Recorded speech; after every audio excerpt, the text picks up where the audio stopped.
Hello everyone. इस video में हम करने वाले हैं अफवाह, जो कि क्लास 9 का जियोग्राफी का चैप्टर है, चैप्टर 3 है। अफवाह क्या होता है इसके बारे में हम देखेंगे।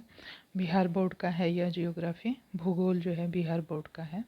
ठीक है, तो चलिए हम लोग इसका यह जो अफवाह चैप्टर है इसके इसके हम लोग सारांश को समझेंगे, समरी को, और समरी को समझने के बाद इसके क्वेश्चन आंसर्स को हम लोग करेंगे। ठीक है, तो अपवाह शब्द एक क्षेत्र के नदी तंत्र की व्याख्या करता है। जो अपवाह शब्द है, ठीक है, जो अपवाह शब्द है एक क्षेत्र के नदी तंत्र की व्याख्या करता है।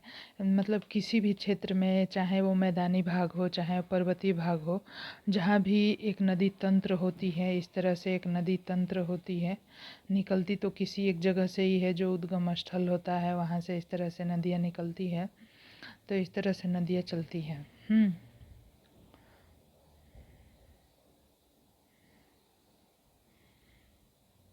तो इस तरह से नदियाँ चलती हैं।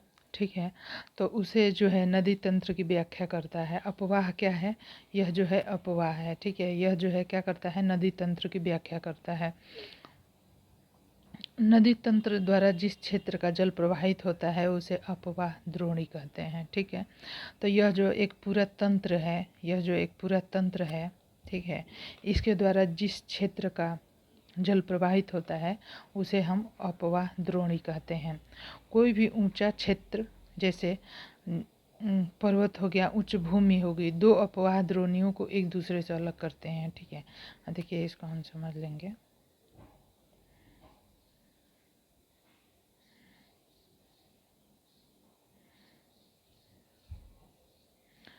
जैसे कोई भी अगर ऊंचा क्षेत्र है, अगर ये पर्वत हो गया, ये पर्वत हो गया या ऊंची भूमि हो गई, ठीक है, तब इसके बीच में जो नदी रहती है, अब यहाँ पे मान लीजिए कि नदी तंत्र है, तो ये यहीं पे रहेगी। ठीक है, यहाँ पे कोई नदी तंत्र है या यहाँ पे कोई नदी तंत्र है, तो ये इनके बीच की जो ये ऊंची भूमि है, ठीक है, इनके बीच की जो ये भूमि है इस नदी तंत्र को, इसे और इसे अलग करती है। या फिर ये जो पर्वत है इस और इस नदी तंत्र को क्या करता है? अलग करता है। तो जो पर्वत होते हैं या उच्च भूमि होती है, वो जो है क्या करती है? एक दूसरे को जो है अपवाह द्रोणियों को क्या करती है? एक दूसरे से अलग करती है। तो ये जो पर्वत होते हैं और ये जो ऊंची भूमि होती है, यह नदी द्रोणियों को अलग करती है। और ये जो है विभाजन कहलाते हैं। इसी को हम विभाजन कहते हैं। ठीक है, इसे हम क्या कहते हैं? विभाजन कहते हैं। इसे ही हम विभाजन कहते हैं। ठीक है, भौगोलिक आकृतियों के आधार पर भारतीय नदियों को दो भागों में विभाजित किया गया है। तो नदियाँ दो तरह की होती है, एक तो हिमालय से जो निकलती हैं और एक जो प्रायद्वीपीय क्षेत्रों से जो निकलती हैं। तो हिमालय की अधिकतर नदियाँ बारहमासी होती हैं, पूरे साल इनमें जल भरा रहता है। ठीक है, हिमालय की दो मुख्य नदियाँ सिंधु और ब्रह्मपुत्र हैं। तो जो सिंधु नदी है और ब्रह्मपुत्र है, इस पर्वतीय श्रृंखला के उत्तरी भाग से, हिमालय के उत्तरी भाग से निकलती है। ठीक है, इन नदियों ने पर्वतों को काटकर गर्जों का निर्माण किया है। अब यहाँ पे देखेंगे विश्व की सबसे बड़ी अपवाह द्रोणी क्या है? मिस्र की नील नदी है। ठीक है, और ये जो अपवाह द्रोणियाँ हैं कितने प्रकार की होती हैं?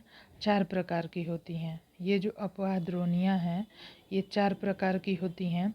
से धूमाकृतिक अपवाह हो गया, ठीक है, धूमाकृतिक अपवाह हो गया, या फिर जालीनुमा, या फिर आयताकार, या फिर अरीय अपवाह, ये होते हैं। अब यहाँ पे देखिए, जो सिंधु नदी है, गंगा है, ब्रह्मपुत्र है, ये हिमालय से निकलती हैं नदियाँ। सिंधु नदी विश्व की लंबी नदियों में से एक है, इसकी लंबाई 2900 किलोमीटर है।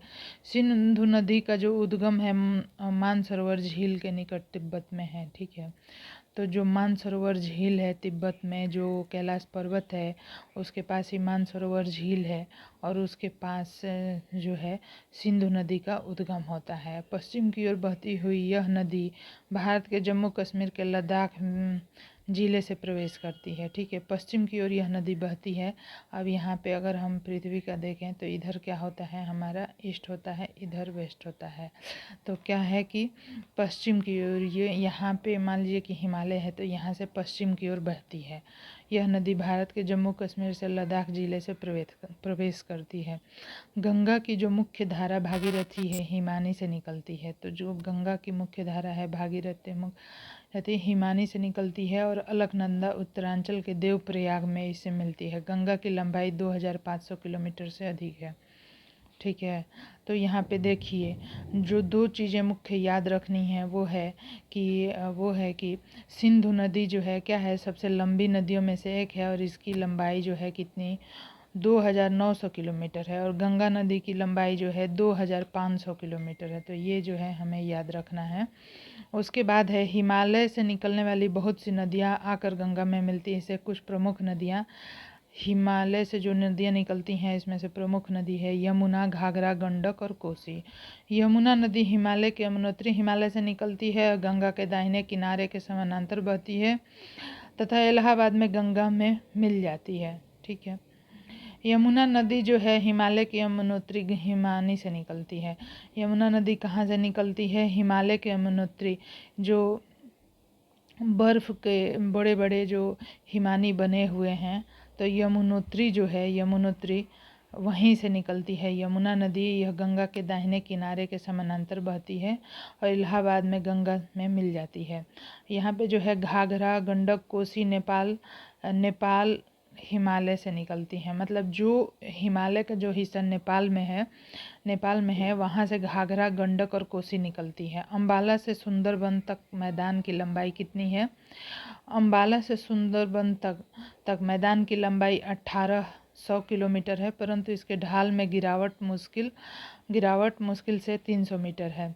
ब्रह्मपुत्र को तिब्बत में सांगोपो एवं बांग्लादेश में यमुना कहा जाता है। प्रायद्वीपीय भाग की अधिकतर मुख्य नदियाँ जैसे महानदी, गोदावरी, कृष्णा, कावेरी पूर्व की ओर बहती हैं और बंगाल की खाड़ी में गिरती हैं। नर्मदा एवं ताप्ती दो बड़ी नदियाँ हैं, वे पश्चिम की तरफ बहती हैं, ज्वार नदमुख की निर्माण करती हैं। ठीक है, नर्मदा का उद्गम मध्य प्रदेश के अमरकंटक की पहाड़ी के निकट है। यह पश्चिम की ओर एक भ्रंश घाटी में बहती है। समुद्र तक पहुंचने के क्रम में यह नदी बहुत से दार्शनिक स्थलों का निर्माण करती है। यह जो नर्मदा नदी है ये कहाँ से निकलती है, मध्य प्रदेश के अमरकंटक के जो पहाड़ियाँ हैं वहाँ से निकलती है।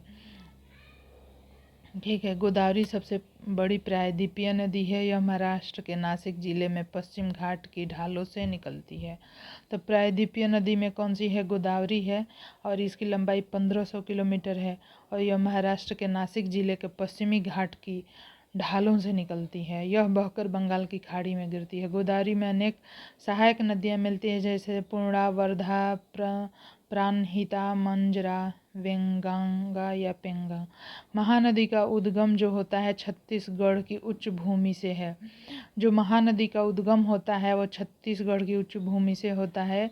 इस नदी की लंबाई इतना किलोमीटर है। इसके अपवाह द्रोणी महाराष्ट्र, छत्तीसगढ़, झारखंड तथा उड़ीसा में है। कृष्ण नदी महाबलेश्वर के निकट एक स्रोत से निकलती है। कृष्ण नदी की लंबाई 1400 किलोमीटर है तथा इसकी सहायक नदियाँ तुंगभद्रा, कोयना, घाट प्रभा, मूसी और भीमा है। कावेरी नदी पश्चिमी घाट के ब्रह्मगिरी से निकलती है। इसकी लंबाई 760 किलोमीटर है और सहायक नदियाँ अमरावती, भवानी, हेमावती और कामबिनी है। भारत में दूसरा सबसे बड़ा जलप्रपात कावेरी नदी है। इसमें शिव समुद्रम के नाम से जाना जाता है। यह प्रपात मैसूर, बंगलोर और कोल्लर स्वर्ण क्षेत्र को विद्युत प्रदान करता है। पृथ्वी के धरातल का लगभग 71% भाग जल से ढका है, लेकिन इसका 97% भाग जो है क्या है, जल लवणीय है। केवल 3% ही स्वच्छ जल के रूप में उपलब्ध है। इसका 3/4 भाग हिमानी के रूप में है। राजस्थान की सांभर झील जो एक लवण जल वाली झील है, इसके जल का उपयोग नमक के निर्माण के लिए किया जाता है।